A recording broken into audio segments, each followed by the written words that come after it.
Hi students, this is the continuation of semiconductor RAM memories. So in previous video we discussed static RAM.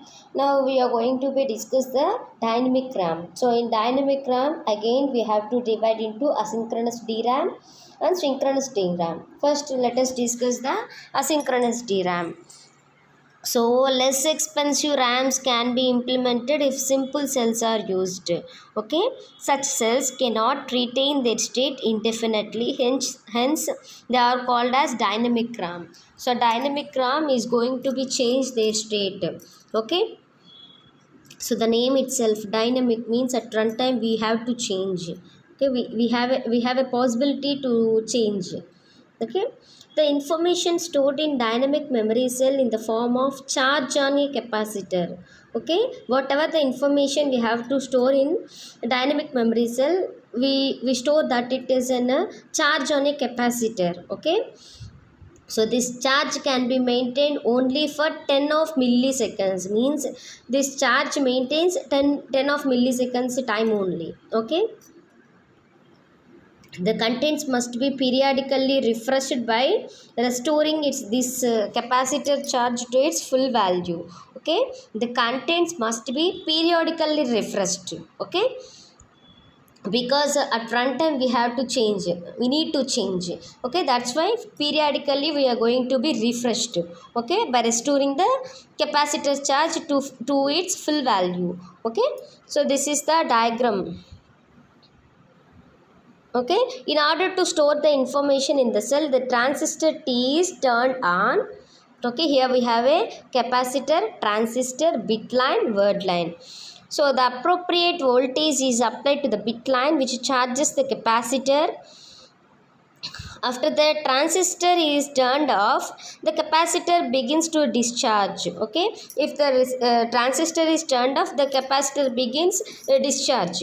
Okay, hence information stored in a cell can be retrieved correctly before threshold value of a capacitor drops down. Okay, during a read operation, so if you want to perform a read operation, the transistor is turned on.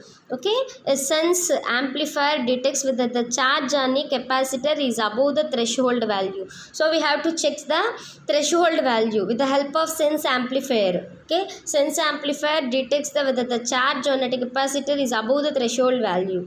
Okay, if charge on capacitor is greater than threshold value, bit line will have a logic value 1.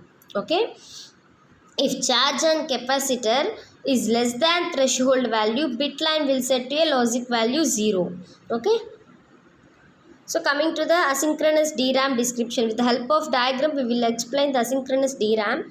So the 4-bit cells in each row are divided into 512 groups of 8. Okay, see, this is the cell array. Okay, so 21-bit addresses is needed to access a bit in the memory. 20-bit is divided as follows, means here we required 21-bit address cells. Okay, so again we have to divide this 21-bit cells, that is 12 addresses bits are needed to select a row, that is 0 to 8 specifies the row address of a byte. Okay, next coming to 9 bits are needed to specify a group of 8 bits in the selected row. Okay, that is 9 to 20 specifies the column address of a byte. Okay, see the diagram. So here address bits are there, that is A 0 to 8, A 9 to 20. Okay, here row address latch is there. Okay, column address latch is there. So with the help of row decoder we have to decode the address, whatever the data in the row address. So then we have to send, sense or write circuits. Okay, next with the help of column decoder we need to decode the whatever the address in the column. Okay, if you want to perform a read operation or write operation, row address is applied first. Row address is loaded into a row latch in the response to the signal pulse on RAS input of the chip. Here RAS is there, so with the help of RAS, row address is loaded into the row latch. Here low address latch is there, so in response to a signal pulse on RAS input of a chip. Okay, RAS means row address trope, CAS means column address trope. Okay, when a read operation is initiated, so if you want to perform a read operation, all cells on the selected row are read and refreshed. Okay, next shortly after the row address is loaded, then again we want a column address also. So for that purpose, apply to the address pins and loaded into CAS. CAS is nothing but column address trope. Okay, the information is in the latch is decoded. Here column decoder is there, row decoder is there. Okay, with the help of decoders we are going to be decode whatever the information in the latch.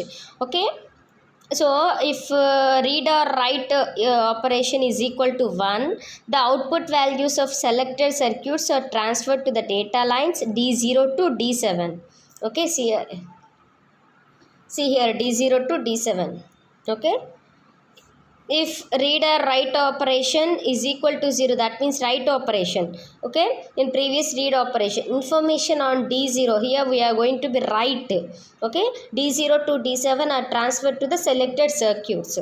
Okay, RAS and CAS are active low so that they cause latching of address when they change from high to low. So because of RAS, CAS are low, the latching of address when they change from high to low. So to ensure that the contents of DRAMs are maintained, each row of cell is accessed periodically. So in the form of periodically we are going to be access the row cells. Okay, a special memory circuit provides the necessary to control signals RAS and CAS that govern the timing.